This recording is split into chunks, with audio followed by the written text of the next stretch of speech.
is data types, rules for naming and declaration, constants, comments, input output functions. Okay. We will also try to touch upon instructions today. Okay. If the time permits. So coming to variable. So in last session also we have discussed about what are variables. So variable in mathematics, you know. Okay, so if you assign any value to any letter, right? That letter becomes variable, right? For example, in mathematics, you must have written several times like a is equal to 2. Okay, you must have written x is equal to 5. So you have written such expressions in mathematics also. And even while you have been doing programming since some time now, so you know how to initialize a variable. So this a particular on the left hand side, this symbol is known as a variable. So what is a variable? But before we come to variable, we should know where do we store values. If you want to store anything in a computer, what do you need? So the answer is memory. Okay, so a computer has got a memory in which you can store different type of values and instructions. Okay, and that memory is called main memory or random access memory. Okay, so in main memory, when it comes to main memory, what is a memory? Memory is basically a collection of different memory locations. So there are different memory locations which are stacked on each other, and these memory locations have got a certain address. Okay, and this address is in a form of hexadecimal value. So how do hexadecimal values look like? They look like this. For example, A4 EC D511, maybe like this. So now the problem is you cannot memorize these big values. Okay, you cannot memorize these big values. So what do? We give them a name for our convenience. We give them a name, and that label or the name which we assign to these memory locations or storage space is called a variable. So variable is basically a name given to a memory location or a storage space. And the use of the storage space is to store any value.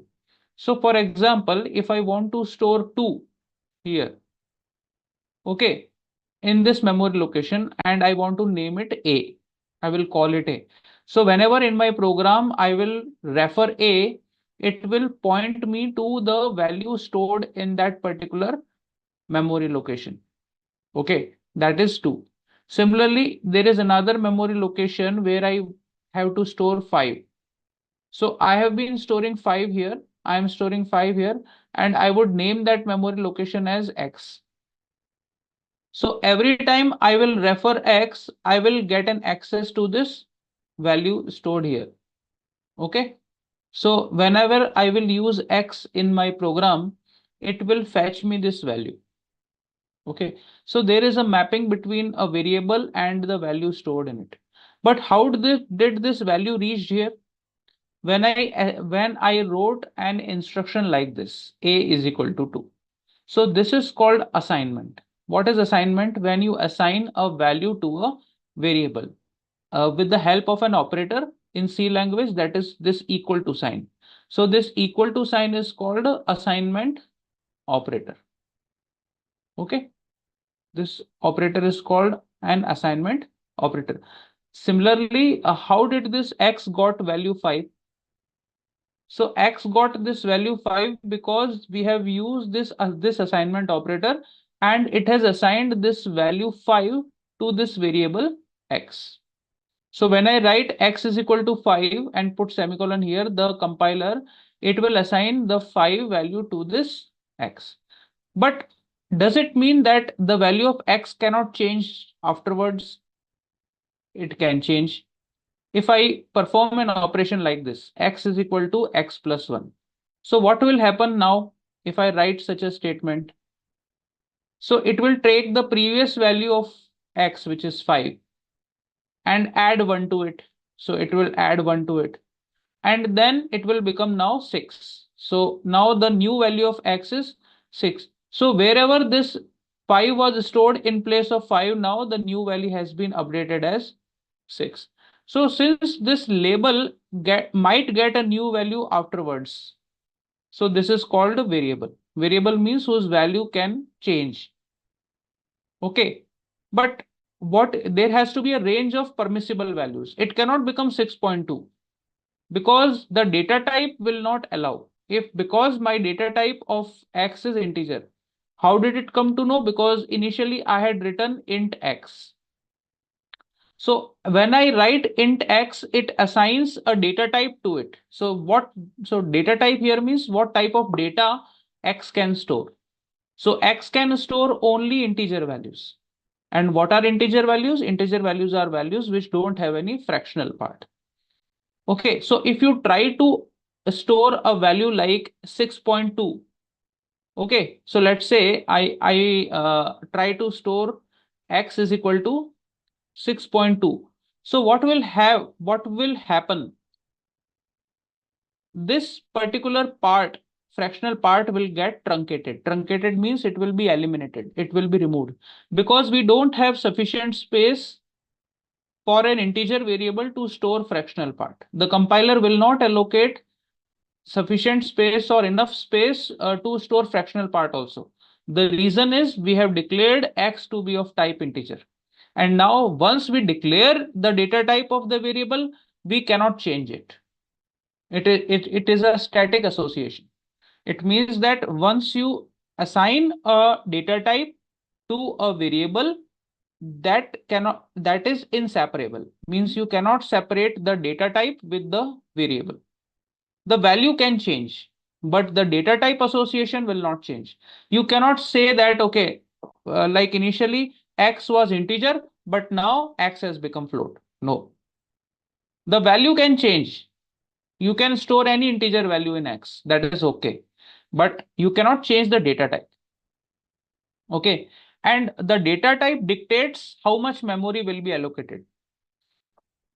So if you want to store fractional part also, you have to change the data type so that like accordingly the memory space can be allocated to it, because for storing float type values you would need a larger memory space, and for storing integer type values you would require a small memory space, right? So if you try to park a car where only a cycle can be parked, it is not allowed. It will cut the car off to become the size of a cycle. So if you try to store 6.2, the decimal part, the fractional part of the integer will be truncated, will be separated from it, and only the integer portion of the number will be stored in this variable. So that's how the variable and the concept of data type work. Why do we have data types in C language? So that memory can be managed. Memory is not uh, wasted. You cannot waste memory. That is why we have data types. Means it is necessary for a programmer to declare the data type of the variable before assignments can be made or before any operations can be performed on it. Okay, so every time we declare a variable, we have to define its data type. So when you are writing statements like int x, this statement is called a declaration. Declaration means the variable is now declared to be of type integer. Okay. The variable is x is now declared to be of type integer. So such statements are known as declarative statements. Okay. So I believe this concept is clear to you about how the data types and the concept of variable work, right? Is there any doubt in this? Okay, I'll try to no like address any query in between also, but okay, I'll try to no explain in a way so that you don't have much queries. So here the data type. So how do we declare a variable? First, we have to write a data type. So the data types are normally keywords. So these are data types, and the when we talk, so there are two types of data types. Okay, first are built-in data types or predefined data types or primitive data types. Okay, then we have got derived data types. There are derived data types. Okay, like arrays and functions. And then we have got user-defined data types like structures and unions. Okay, so the data types are of three category.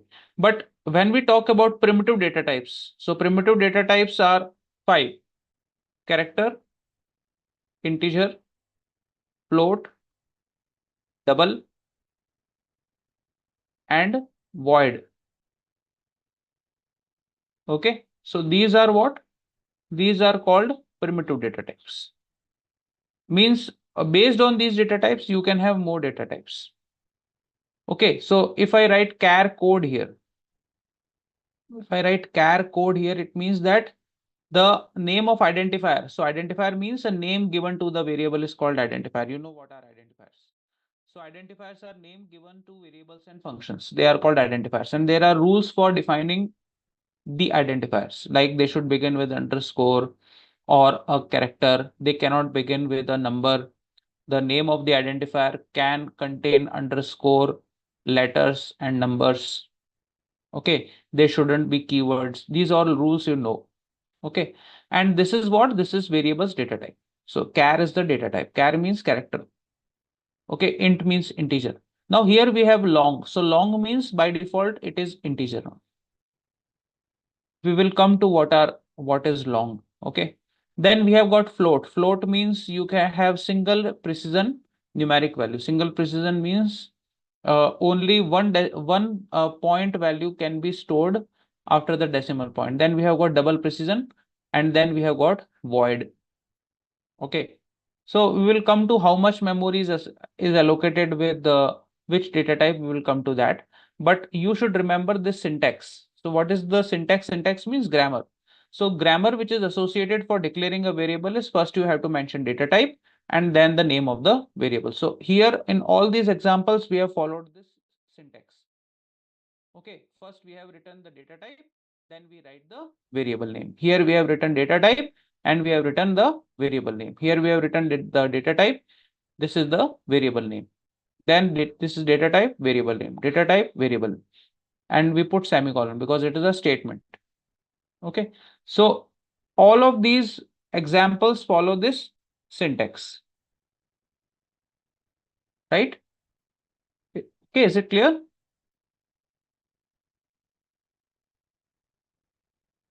Fine.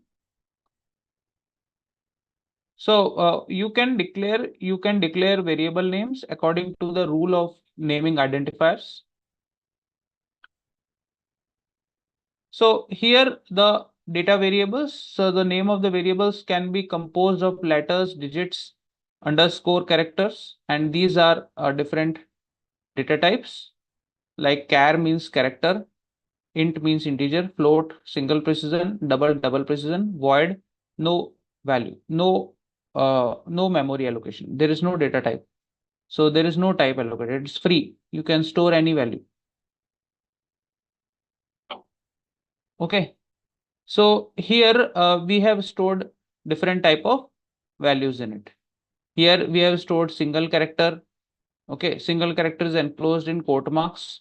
Then we have got integer value, which is only non-fractional value. Then we have got a long integer. So if I simply write long, it means long integer. I need not to write integer. There is no need of writing integer. If I simply write long, by default, it is long integer only. Okay. So writing long and long integer is one and the same thing. Both are same. So I would prefer it to write simply long. So long means a very large integer value. And if I write long, it is very large integer value. Okay. So we'll come to what do we mean by large here in terms of long, but you should know this. Okay. So float here means with decimal values, double means more precision values can be associated. Okay. So this is how they are internally stored, right?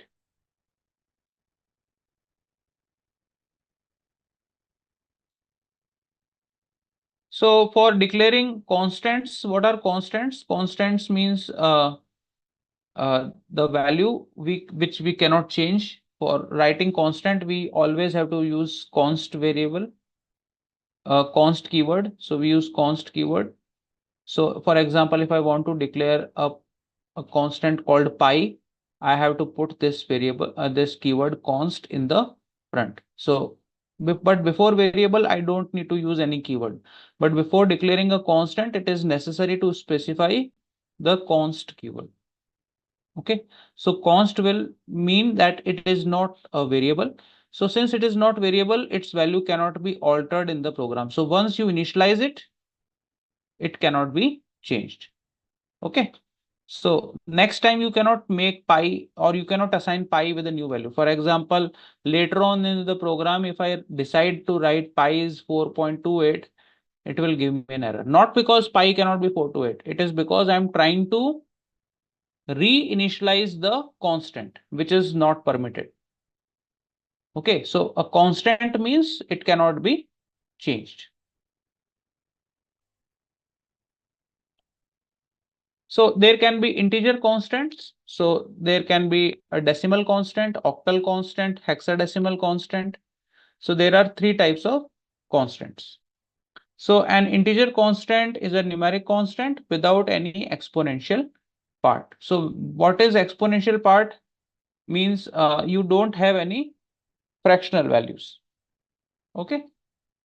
So here there are three types of integer constants: decimal constant, octal constant, and hexadecimal constants. Okay. So in decimal the base is 10, in octal the base is 8, in hexadecimal the base is 16. So you know what are hexadecimal values. So the value starting from 0 to 15.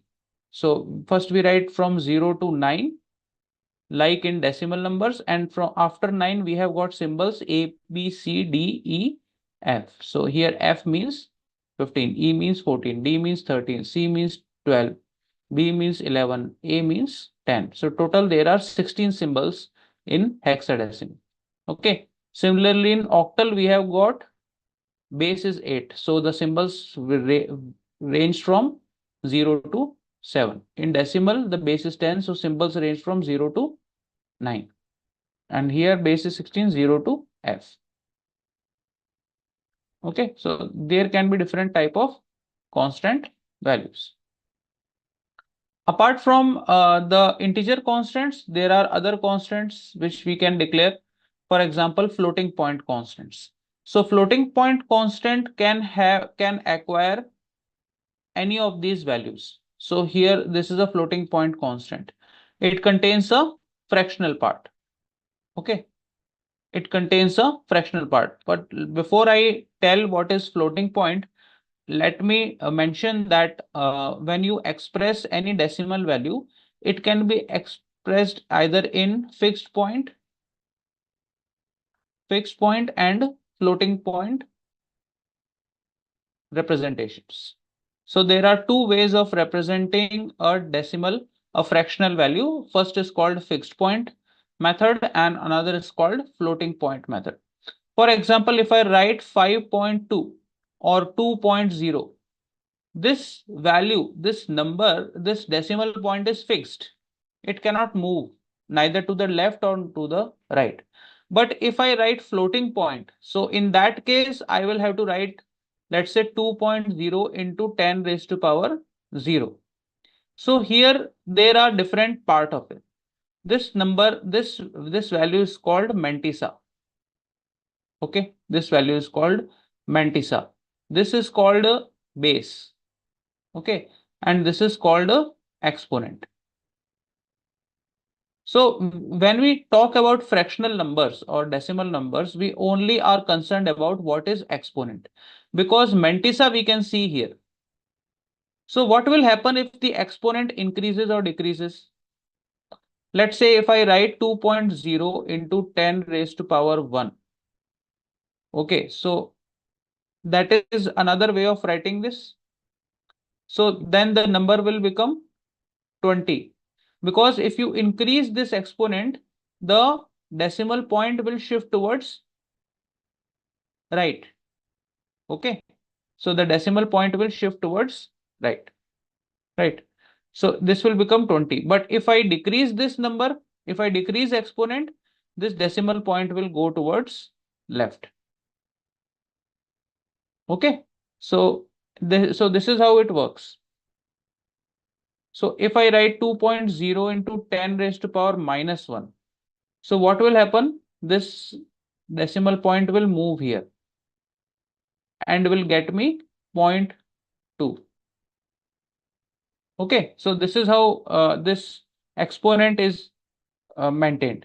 So now what is happening is, because of this variation in exponent, the decimal point is moving either to the left or to the right. So in a number, the decimal point is floating either to the left or to the right. So that is why the number is called a floating point. Because if I change the exponent, the decimal point shifts either to the left side or to the right side.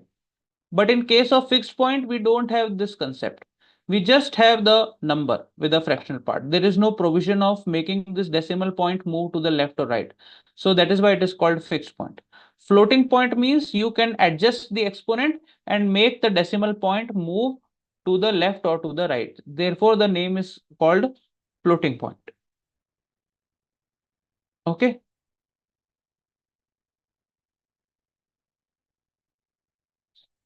Students are asking, what if the integer value is very big? So that very big has to be defined, and how many, what is exactly the value? Okay. So it depends upon how much big number you want to store. Okay, that you have to specify. We will come to that. Okay. So we will talk about ranges of these data types. When we will discuss ranges of the data types, things will become clear that how much big number can be stored in a long type of variable, right? So now this is called floating point. I believe you are able to understand. Please refrain from answering questions of students on my behalf. Let me do that. I would advise students not to answer questions if a student is answering, if a student is asking questions. Because if students get wrong concepts, that is some problem again. Okay, so please, I would advise students not to answer questions of other students. So now when it comes to character constants, so character constants are constants where we store values in the form of single quote marks. So single quote marks means only a single character can be stored. You cannot store multiple characters. But if you want to store multiple characters, then your data type is called string. So string is basically not a primitive data type. It is a derived data type, because we frame string as an array. So a string is a character array basically. It means that you are storing different characters in a sequence. For example, if you write good, so it means that it is a collection of different characters written like this. So this is an array, but every single element of this array is a character. So a string is basically a character array. Okay. So whatever you enclosed in double quote marks, that will become a string. Even if you enclose a single character in a string, in a double quote marks from character, it will become string. Because now we have also got another character here, which is called a end of character. Okay, which is called null character. So every time this null character is added at the end of a string. So that makes it that makes it two values now. So if you simply write x as a string, it will become x and the null character. So this time it is a string now. It is not a single character. Okay. My voice is breaking. I didn't know that. Is my voice breaking? No. Okay. Thank you. So this, if any student is facing difficulty in hearing voice, they should reconsider checking their internet connection. Okay. So here, how do we use variables here? To store variables, it is necessary to declare variables. For declaring variables, I have already told you, you have to mention data type and the name of the variable, followed by semicolon. So either you can declare integer variable, float variable, and you can have multiple declarations in one line, separated by comma. So if you want to declare two variables of float type, you can write a data type only once and mention the name as many variables you want to declare of type float. So if you want to declare three variables of type float, I would write float a comma b comma c, as many variables as I want. So this is multiple variable declaration of same type.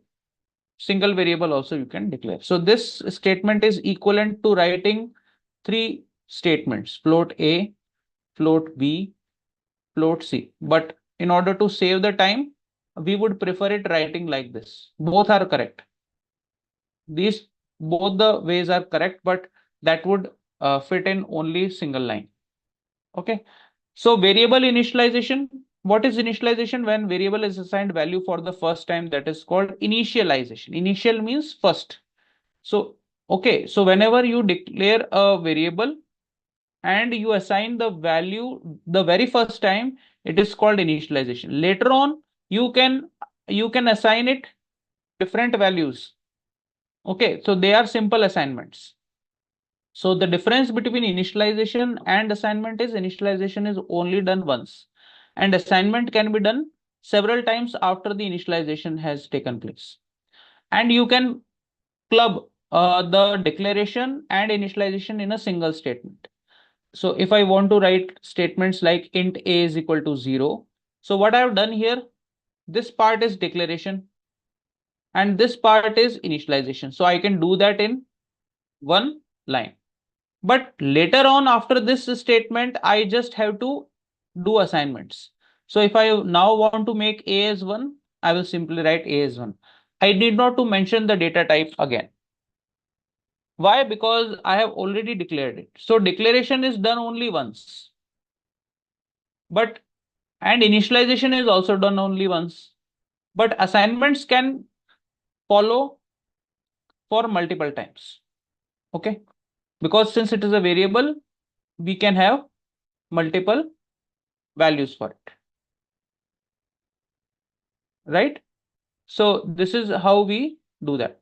And you can have separate statements for declaration and initialization. Okay. For example, I write int a, then I write int a is equal to 2, and then I write int a is equal to 3. What is the difference here? This is declaration, this is initialization, and this is assignment. Okay, I can club declaration and initialization in a single line. How? I can write int a is equal to 2, and then I write int a is equal to 3. So here we have got declaration done, we have got initialization done, and now it is followed by assignment. Right? Okay, is it clear? So if you look at this example, when you assign any value, when you assign any a variable with any value, how it is internally referred as. So if you look at this assignment, let's say j is equal to 10. So what is j?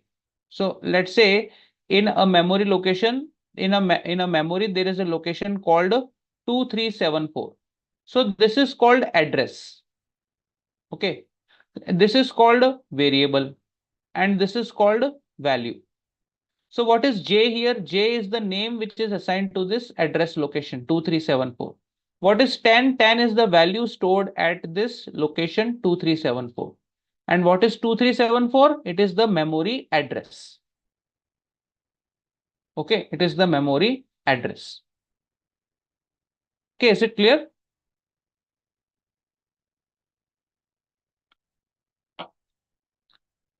So here there is a quick program for you to refer.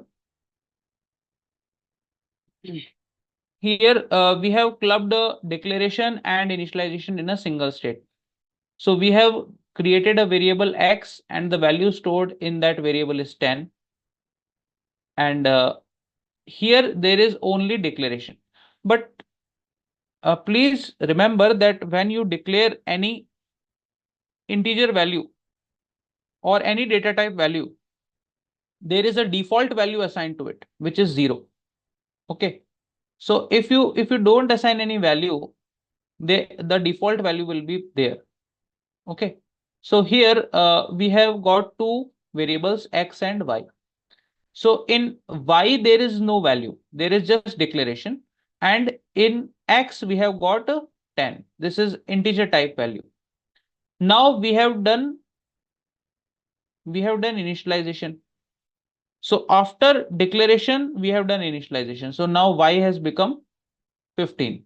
For the first value which is assigned to y was 15. So that is why this is called initialization. Later on I changed the value of y to 20, but now this is called assignment. Later on I did some, let's say not 10, let's say maybe 30, or again you can write the same statement.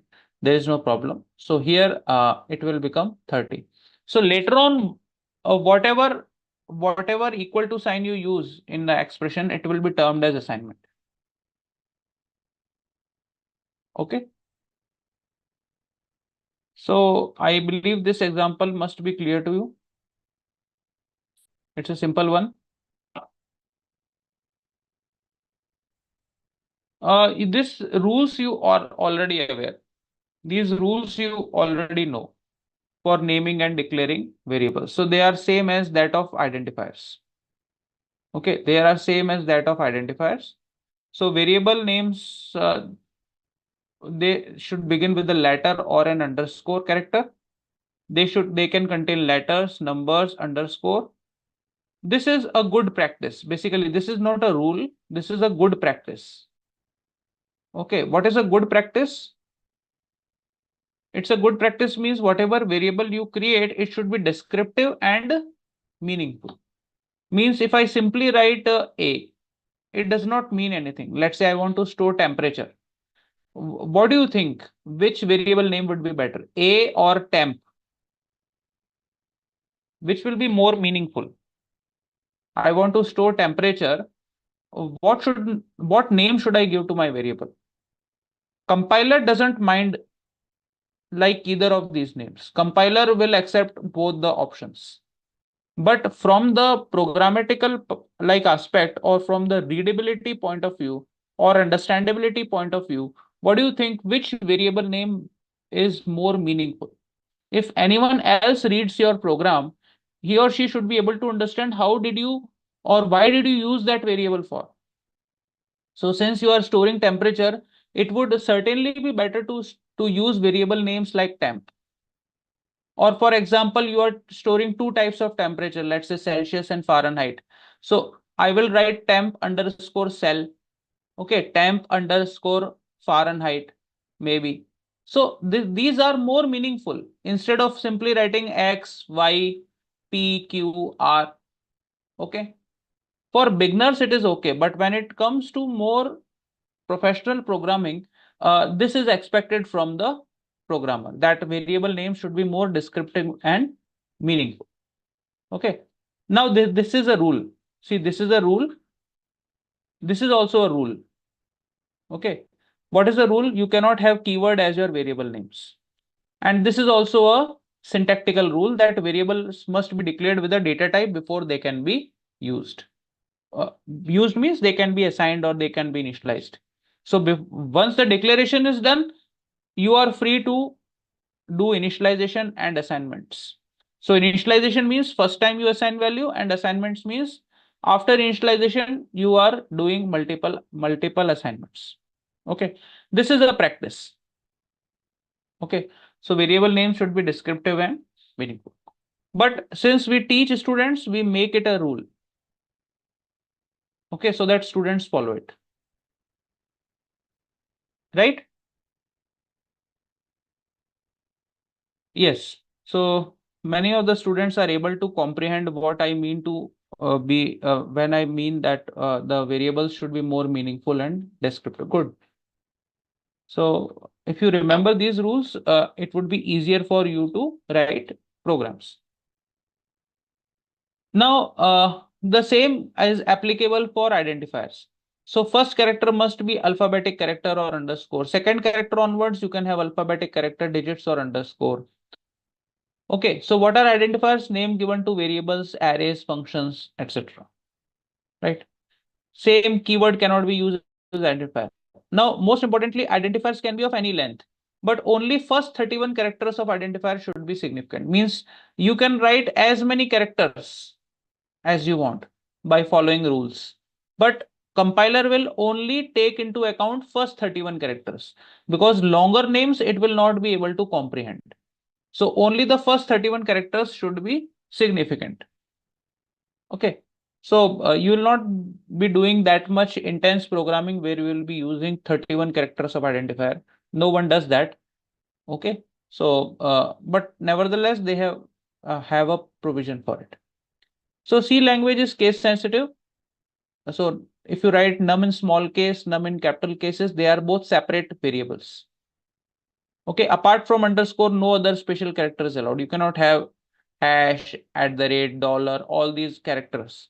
Only underscore is allowed in name of an identifier as a special character. So underscore is the only special character which is allowed in the name of an identifier or a variable. Right? So these are some examples. So what do you think about it? I simply have a variable name A. It's valid, but poor style. Poor style means is not descriptive. Student underscore name, perfect. Underscore A system name, perfect. Underscore B double OL, perfect. Okay, int underscore min, perfect. So these are all valid names. Okay, what about last time we had an example underscore underscore underscore. Valid but poor style, no meaning. Okay, what about dollar sum? Illegal. Why? Because dollar is not a special character which can be used. Two names, illegal, invalid, because it cannot start with a number. Some dash salary, no, you cannot use hyphen. There cannot be any spaces. No, you cannot have int as a variable name. No, it's a keyword. Okay. So I get you. I understand each one of you has a grip of how the identifier should mean. Okay. Some student is writing, okay, the spelling of Fahrenheit is wrong, what you have written. Fahrenheit is a measurement of temperature. Okay. You know that? Fahrenheit, right? Degree Fahrenheit. So this is Fahrenheit. Another unit of temperature is Celsius. Okay. Another unit of temperature is Kelvin. Okay. I think you have already studied them in your school classes. So all these are data types. Okay. So coming to details of the data types. So what are integers? Integers can store whole numbers. They can be positive, negative. Oh, okay. They can be signed or unsigned. Signed means they can have sign in front of them. So -5 is a signed integer. It contains a sign. It can be positive or negative. So it is a signed integer. Okay. By default, all the integers are signed. Okay. By default, all the integers are short. Short means they can store small values of integer. So by default, all the integers are signed and short. So signed is also a keyword. Okay. Short is also a keyword, right?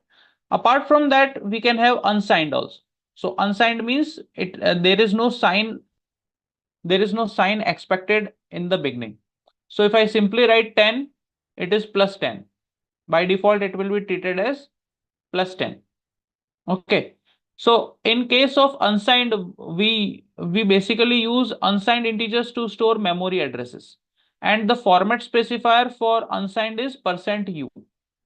So %u is the format specifier for unsigned integer. So if you want to display a memory address, we can use this format specifier %u. It is for unsigned integers. Okay. Similarly, floating point can have decimal numbers. Okay, can store decimal numbers.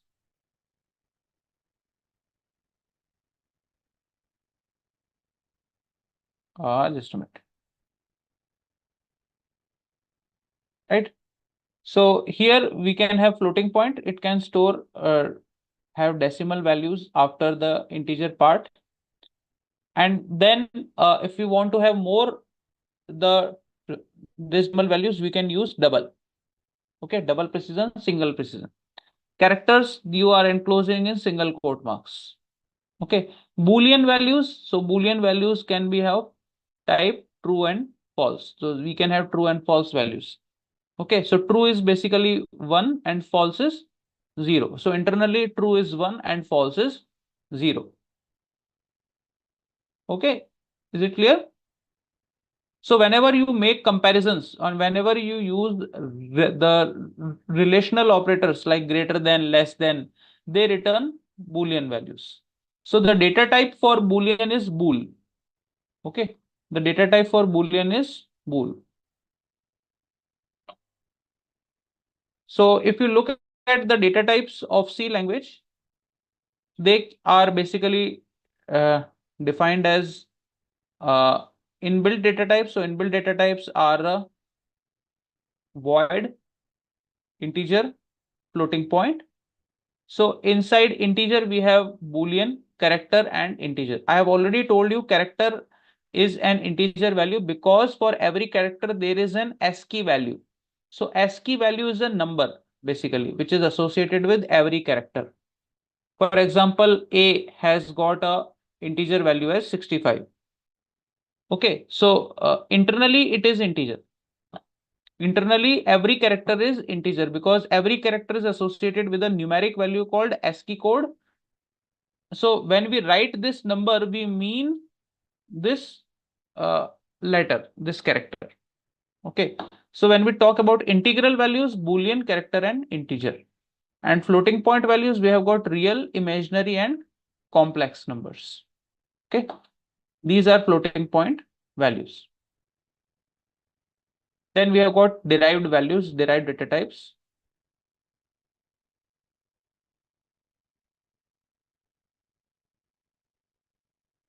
For data type modifiers. So you now you know about different data types. You know about character, you know about integer, you know about floating point, you know about double.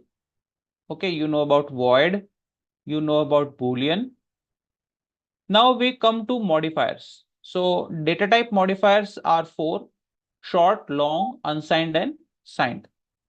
So signed, unsigned means what? In case of unsigned, only positive value is there. For example, if I ask you your age, does your age contain any sign in front of it? For example, no one writes I am minus 10 years old or your weight is minus 70 kgs. They cannot have a sign. They are integers, but they don't have any sign. Okay, similarly for memory addresses also you can have values like 2A, B, D, 1E, but it will not have any positive negative sign in front of them. By default, they will only be positive. So since there is no sign in front of integer, only positive sign is allowed. Okay, but when it comes to signed integers, it can have both minus and plus values, positive and negative values. So this is the difference between signed and unsigned. Okay, so we can use this format we can use this modifiers in front of our data types like long int, short int, unsigned int, signed int. They are all very valid data types in C language. Now let's talk about ranges of these data types. Okay. So here, let's through this pyramid, we will understand. By default, short int and int are more or less same, but long int will contain more large values. Okay, big numbers. Right now, I am not talking about the numeric value, but the when we write size of short, okay, so size of short is less than or equal to size of integer, which is less than equal to size of long, which is equal to size of long. So you only use long only two times. Only that is permitted. No, you don't write long three times. So you can have only long as two times. Okay. So I hope this pyramid is clear to you. Okay. So by default, all the integers are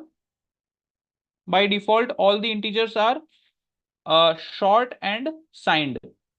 Okay. By default, all the integers are short and signed. Okay. So basically for the long integer values, there are nearly 64-bit values. Okay.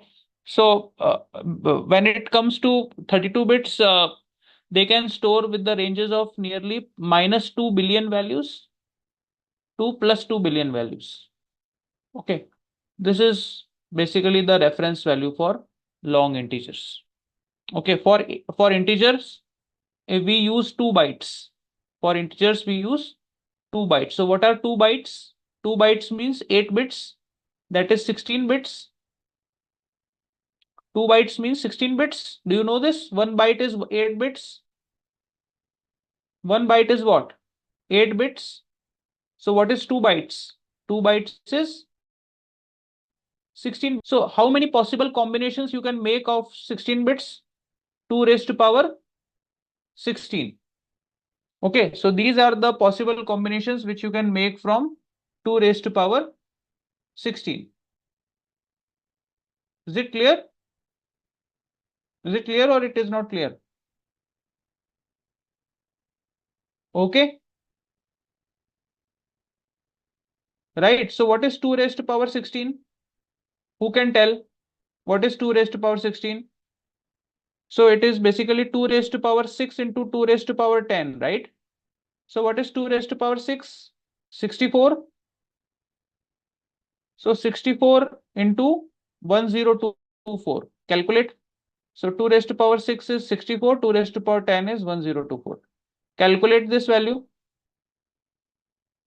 Find out this value.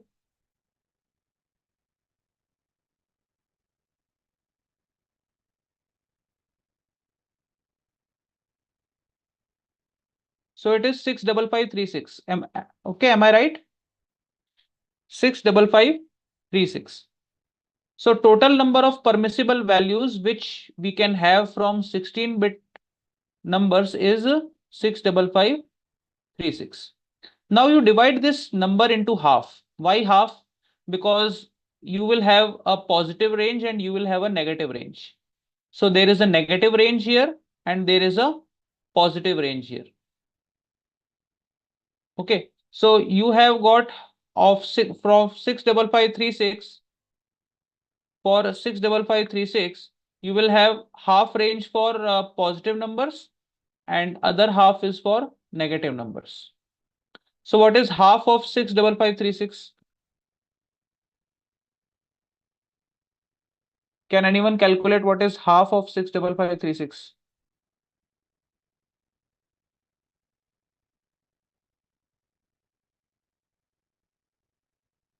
Yes, very good. 32764. Is it right?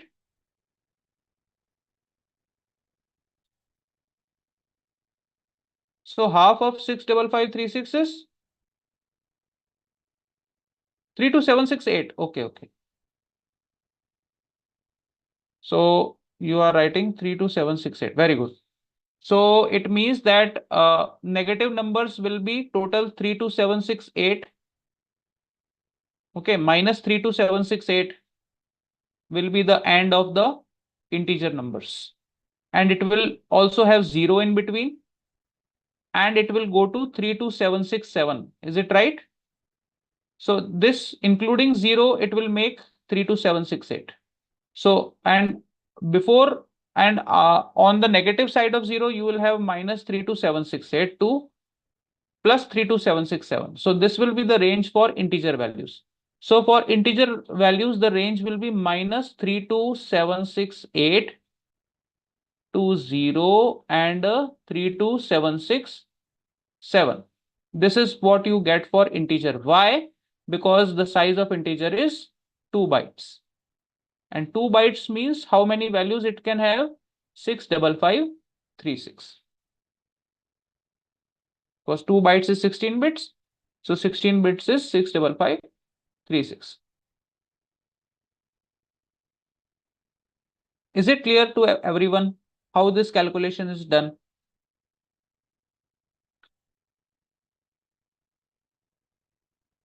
Okay. In the same way, so we use a function. If you want to find out the size of all these values, you can use this size of operator. So this is called size of operator.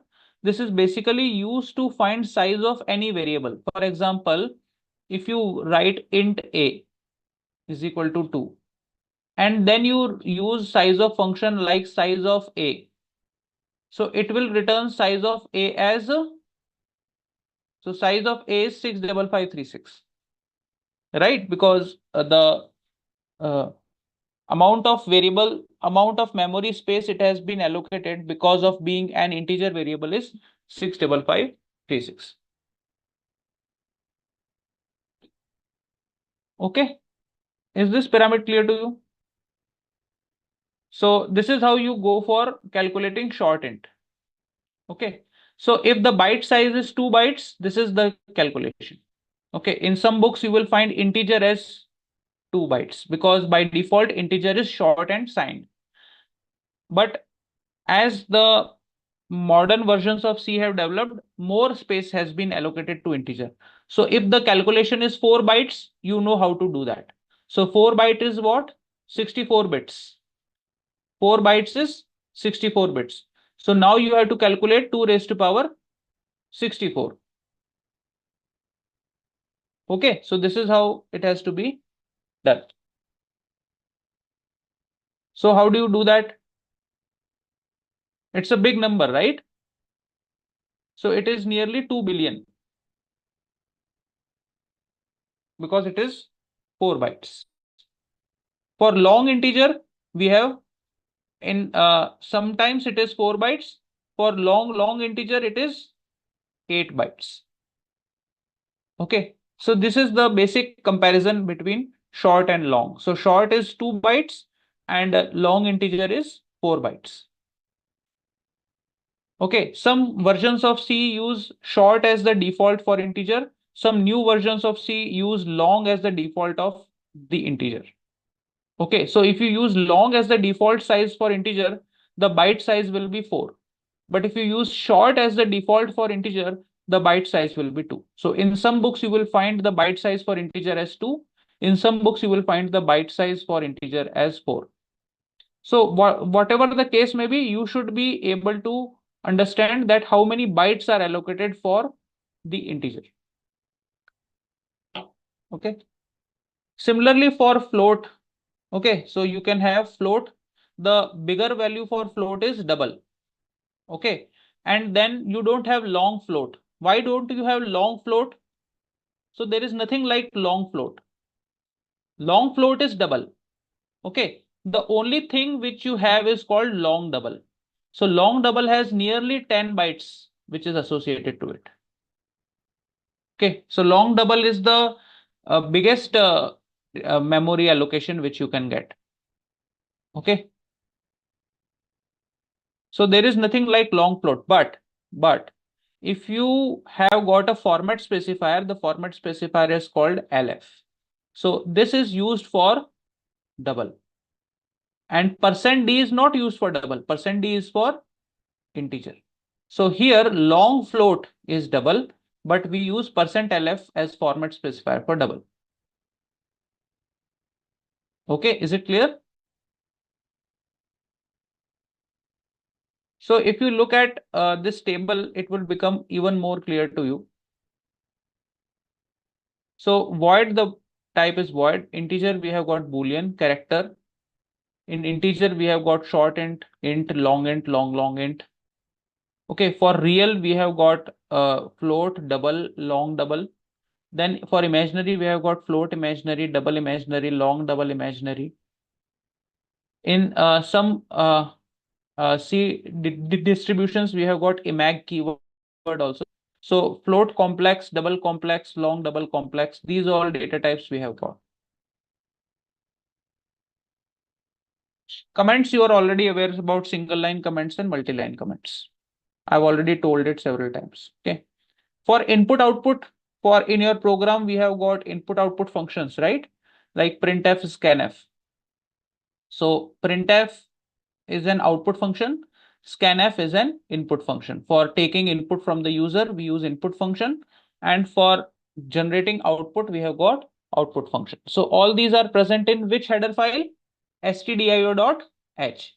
So the header file in which all these input output functions are present is called standard input output dot header file. Okay. So there are formatted functions. That is why we use f here. So here f stands for formatted. So scan means to take formatted input, and here it is to generate formatted output. Why it is called formatted?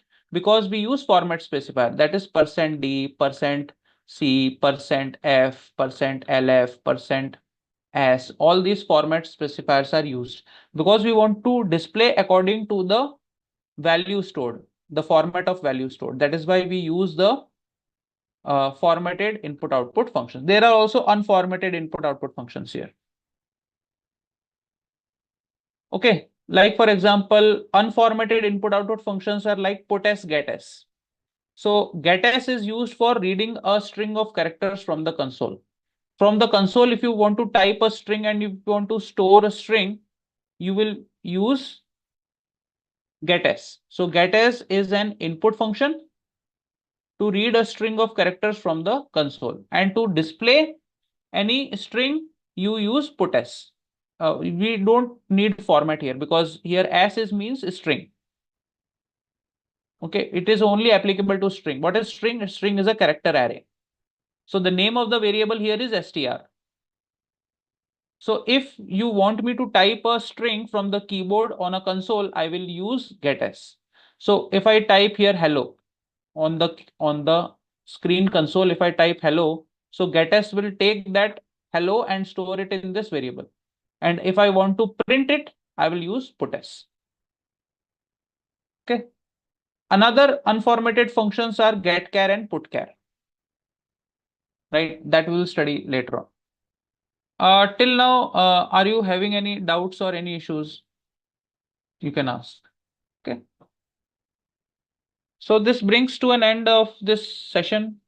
I will ask some questions to you, like what are data types? And you can simply type your answers on the chat.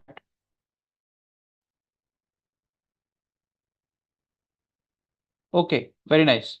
So data types are basically keywords which you use to define what type of values we want to store. Good.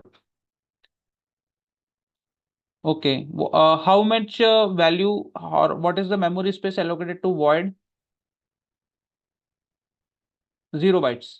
Yes, that is correct. Okay.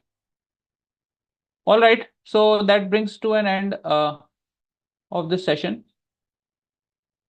Thank you very much. Happy learning.